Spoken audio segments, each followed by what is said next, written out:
धर्म स्नेही सत श्रद्धालु यहाँ पर उपस्थित आप सभी भव्यवर पुंडरीक पुण्यात्मा महानुभाव,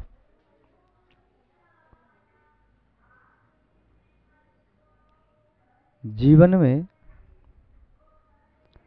हम प्राय करके दूसरों की समीक्षा तो बहुत करते हैं, किंतु अपनी समीक्षा करने के लिए समय हमारे पास कम पड़ जाता है। जब तक हम खुद स्वयं की समीक्षा न करेंगे तब तक न तो दोषों का परिहार करने में समर्थ हो सकेंगे और न चेतना के यथेष्ट गुणों को प्राप्त कर सकेंगे। लोग हमारी प्रशंसा करते हैं या कुछ हमारी निंदा भी करते हैं, उनके द्वारा किया गया हमारा मूल्यांकन सही ही हो ऐसा जरूरी नहीं है।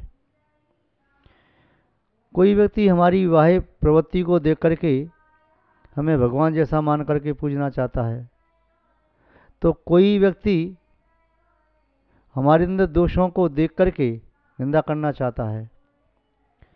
दोषों की निंदा करने से हम निंदनीय नहीं हो गए और दूसरों की प्रशंसा करने से प्रशंसनीय नहीं हो गए। हम निंदनीय और प्रशंसनीय अपनी स्वयं की चित्त वृत्तियों से होते हैं। हम निंदनीय और प्रशंसनीय स्वयं के व्यवहार से होते हैं। हम निंदनीय और प्रशंसनीय स्वयं के दोष और गुणों से होते हैं।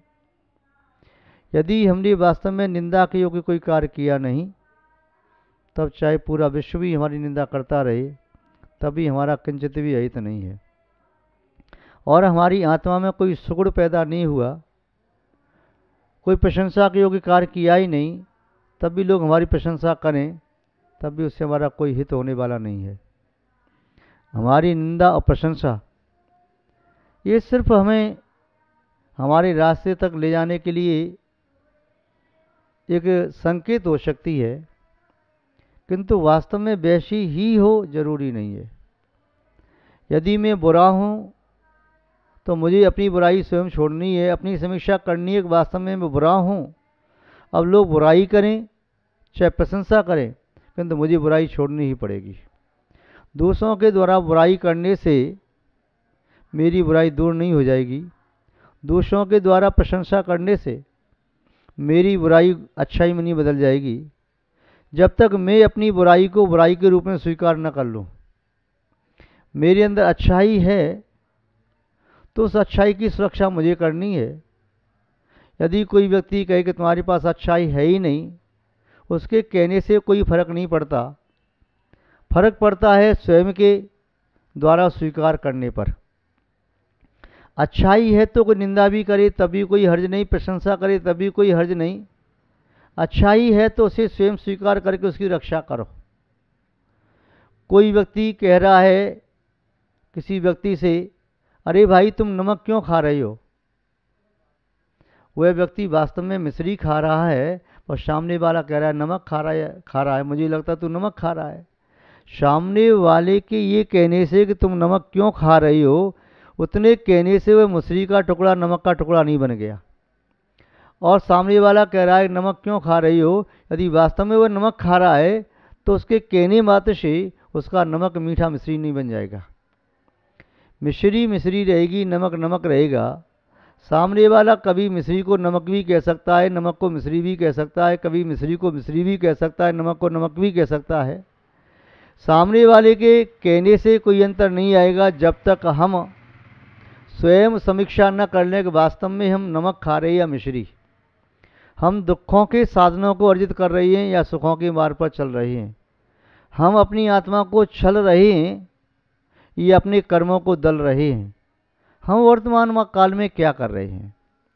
मार्ग दो हैं, एक सुख का मार्ग, दूसरा दुख का मार्ग। सुख का मार्ग यदि प्राप्त कर लिया तो उसमें दुख नहीं आएंगे, और दुख का मार्ग प्राप्त कर लिया तो सुखों की मंजिल नहीं आएगी।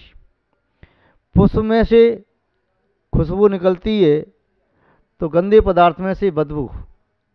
पुष्प को प्राप्त कर लिया तो वह सुगंध अपने आप मिल जाएगी, और यदि गंदे पदार्थ को प्राप्त करने के लिए उस गंदे पदार्थ को प्राप्त किया है तब बदबू से न बच सकोगे।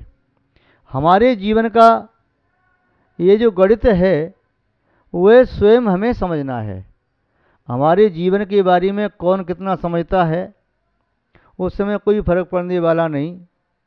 जब तक हम अपने स्वयं के उदर को देख करके भोजन नहीं करते हैं, सामने वाला हमें भोजन हमारे उदर से ज़्यादा कराना चाहता है या कम कराना चाहता है, हमारे अनुकूल कराना चाहता है या प्रतिकूल कराना चाहता है, इससे कोई फर्क पड़ने वाला नहीं है।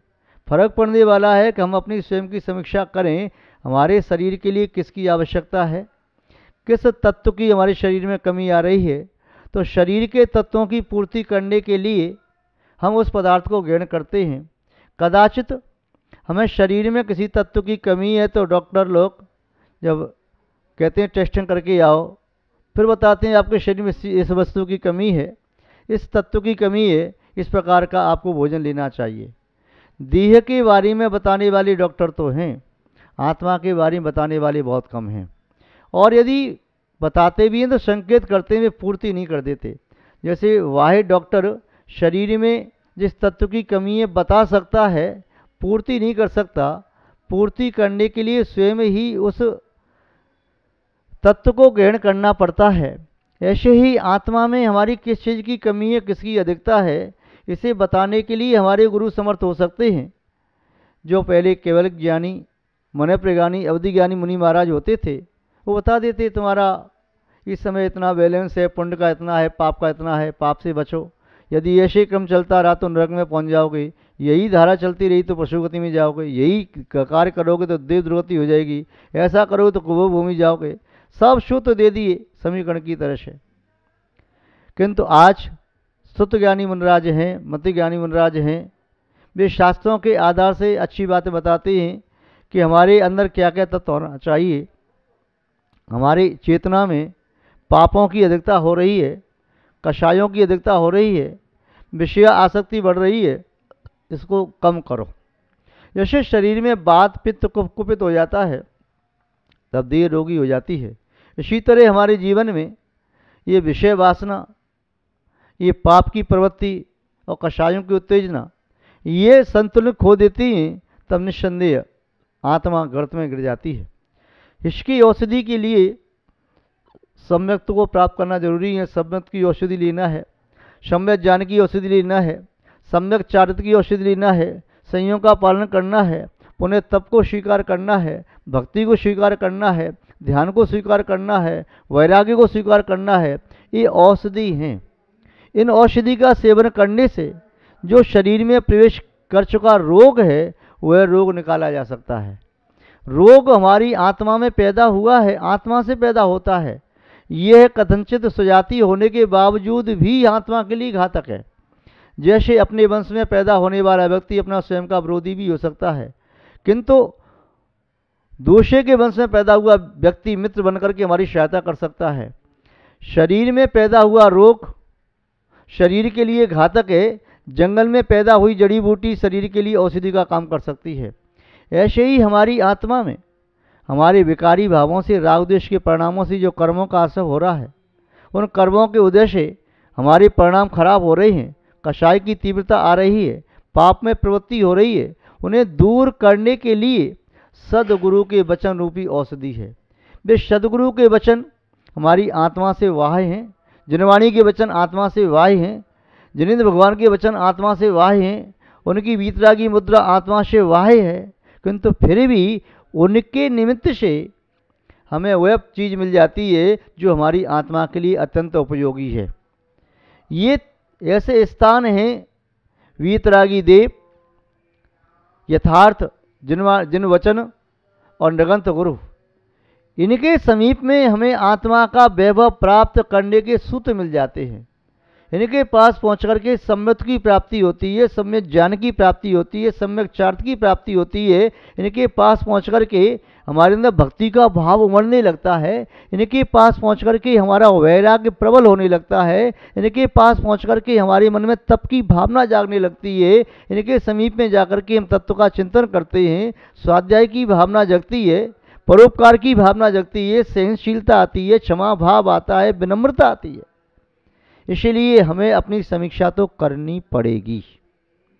अब ये आप पर निर्भर करता है, अपनी समीक्षा चाहे आप आज कर लो, आपके पास समय है तो आज कर लो, आंख बंद करके बैठ जाओ, समय नहीं है तो फिर बाद में कर लेना। जैसे कोई व्यवसायी अपने अकाउंट्स बनाता है, बनाना तो सेम कोई है, चाहे आज बनाए चाहे कल बनाए, काम तो निपटाना है। और जीवन के पहले ही बना ले तो अच्छा है, ईयर का एंड हो उसके पहले अकाउंट्स तैयार कर ले तो ठीक है, रिटर्न भी भरनी है, और नहीं बनाएगा तो फिर पेनल्टी लगेगी और तुम्हारा व्यापार भी बंद तुम्हें करना पड़ सकता है। ऐसे ही हमारे जीवन का एंड हो तो उसके पहले हमें अपने अकाउंट्स तैयार कर लेना चाहिए, और जो हमें रिटर्न भरना है वह भी भर देना चाहिए कि हमने जो जो गलतियां की उसका प्रायश्चित ये है। औत्तमार्थिक प्रतिक्रमण ये मानना चाहिए वर्ष के अंत में बनाए गए अकाउंट्स के अकॉर्डिंग जमा किया गया टैक्स, वह टैक्स जमा किया जा सकता है। यदि अवधि निकल गई तब फिर आपको पेनल्टी भी देनी पड़ेगी, टैक्स भी देना पड़ेगा, व्यापार बंद किया जा सकता है, गोदाम में ताला लगाया जा सकता है, सरकार कुछ भी एक्शन ले सकती है। इसी तरह हमारा जब तक ये मन वचन काय का व्यापार चल रहा है तब तक हमें अपनी आत्मा की समीक्षा कर लेना चाहिए। यदि हमारी बोलती बंद हो गई तो हम प्रभु की भक्ति क्या कर पाएंगे। यदि हमारा मन कार्य करना बंद कर दे, किसी को ब्रेन हेमरेज हो गया तो क्या सोच पाएंगे। यदि हमारे शरीर को कोई अटैक पड़ गया पैरालिसिस का तो शरीर से क्या कर पाएंगे। तो जब तक हमारे तीनों सक्रिय हैं, सही काम कर रहे हैं, तब तक हमें अपना हित कर लेना ही चाहिए। महानुभाव, आज हमारे सामने जो भी खत रखे हैं वे हमारी खता के खत हैं।